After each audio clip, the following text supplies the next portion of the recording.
Buried deep beneath the internet's surface is an almost endless catalogue of the world's darkest videos, with this disturbing, sometimes psychopathic media living in an unseen digital void for years. That is, until today.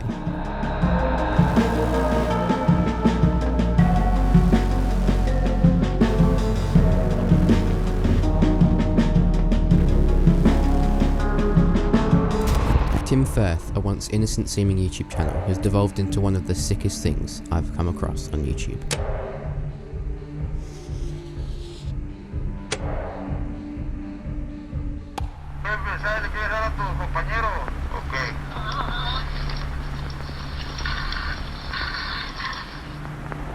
On this channel are hundreds of 2D paper animation videos of people being murdered, stabbed, exploded, and harmed in general. Whilst yes, this does seem like maybe an art project, and that these creative and unusual stop-motion videos could be categorized as comedy horror, the sources of these videos' narratives can be traced back to videos much more sinister.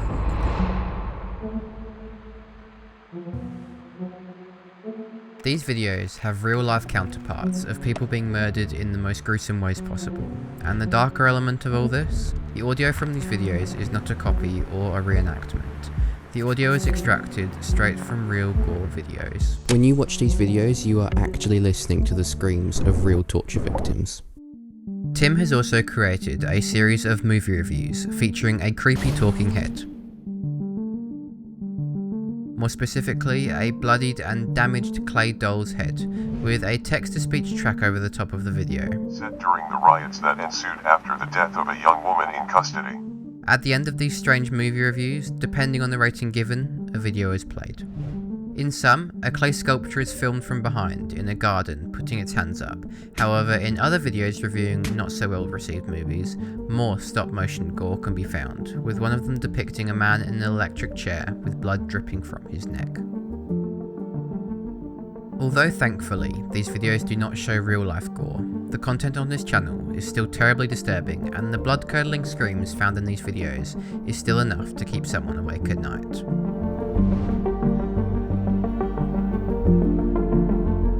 What's worse in this rabbit hole of videos is some of the comments left by viewers. Whilst both me and you think that this is obviously an awful and insensitive format of content, there are people in the world that genuinely find pleasure in watching this and are urging Tim to produce more. One comment, reading, "Can you do a Funky Town version for this?" would seem innocent at surface level, as Funky Town is a seemingly innocent song. Diving deeper into what this user could be hinting towards is pretty disturbing too. The Funky Town video in question is of a man being tortured by a Mexican cartel, with his face stripped of skin, hands cut off, and eyes gouged out. Playing in the background of this is Funky Town. Although not as deep in meaning, Tim has published many videos creating art with the blood of roadkill, as well as clearly having a passion for the corpse plant, which literally smells like rotting flesh. Replying to a recent comment asking why Tim creates his videos, he replies that these videos are not even his, however his twin brothers. He further explains that these videos are part of a large art collection, and to show the people who hear of these videos what the original counterparts look like. Still, it's disturbing that there are people who want more of this content, and that people are cheering him on to produce videos of a more gruesome and darker nature. It's a side to the internet that I never want to understand, and in my opinion, I don't believe that this content should even be allowed on YouTube. Undoubtedly, this user has an obsession with blood, death, and gore, and I'm unsure if this is just a strange art project, as he says it is, or if Tim is actually mentally ill in some capacity.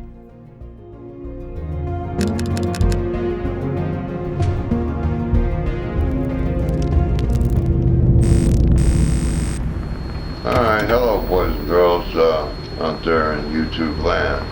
I hope you enjoyed that last little bit where we cut out those hunks of Morgellons. Morgellons disease causes people to have fibres and crawling creatures underneath their skin. Except that's what they see. We see nothing.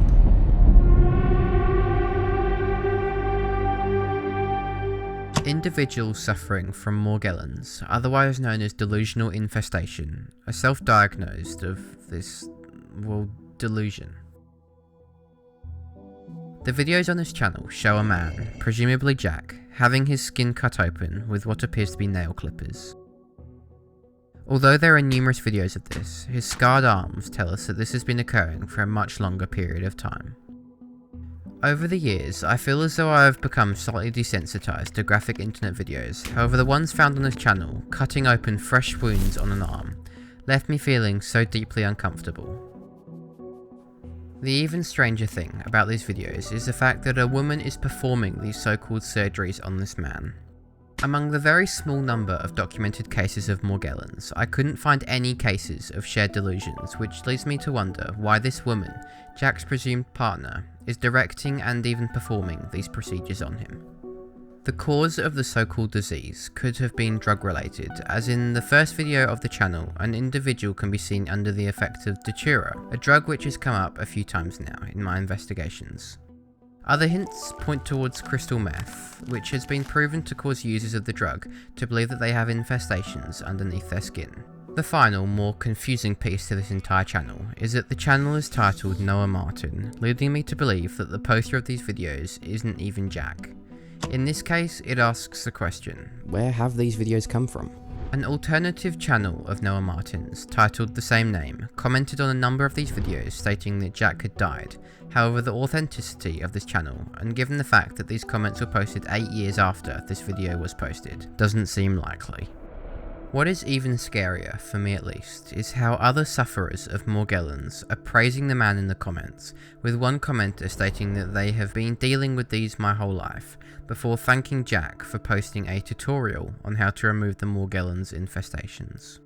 The user then states that both his family and friends encouraged him to get help before abandoning him altogether. The video also seems to encourage the commenter to believe in his own psychosis, stating that the video was proof for you all that his own Morgellons is in fact real. Now, people may think that this channel's content is fake, however it just seems almost impossible to fake this whilst keeping it looking so incredibly real, and the entire quality of these videos just seems so natural. Wherever Jack may be now though, he's left his mark in these videos as a sufferer of Morgellons, and his mark in YouTube's book of darkest mysteries. 55-year-old America Thayer was brutally murdered in Shakopee yesterday. There's a really gruesome video of this crime circulating on social media. When they arrived, they found Thayer's decapitated body lying on the ground next to a car. Seeing a murder in person is an experience which many of us are lucky to have never encountered. However, if you did, what would you do? For an individual in Shakopee, Minnesota, on July 28, 2021, capturing a video of America Thayer's headless body was the first thing that came to mind, posting such a graphic video on Snapchat for all their friends to see.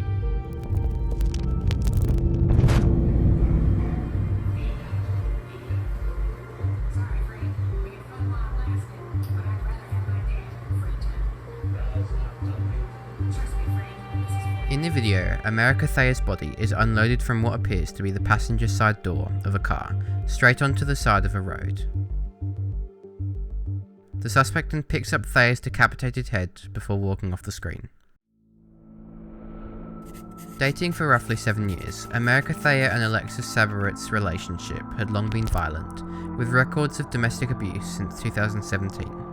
Thayer had even reported telling colleagues that she couldn't leave Sabarett because he'd kill her. On this fateful day, however, Thayer had mustered up the courage to end things with herself and Sabarett, telling him exactly that she wanted to leave him. After hearing this, Sabarett armed himself with a machete, one that he often carried, before beheading America Thayer. At 2:30 PM, police received a call from an innocent bystander reporting America's remains beside her own car. Police soon found Sabarett's machete, along with Sabarett's bloody clothes, nearby. After authorities reported to the scene, Sabarett was found wandering nearby a highway, roughly 1.5 miles from the scene. Admitting to the crime, Sabarett was charged with second-degree murder. However, in 2023, he was acquitted by means of mental illness. Cases like this truly terrify me, and how one human being can do this to another, and how in the moment in these such gruesome crimes, people's first thought is to start recording before posting such raw, shocking videos onto their social media with such an insensitive caption, rather than calling authorities.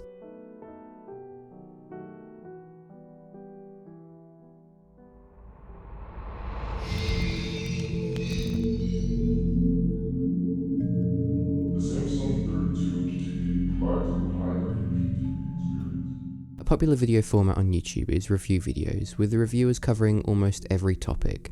However, sometimes these reviews can go down a dark, sinister route.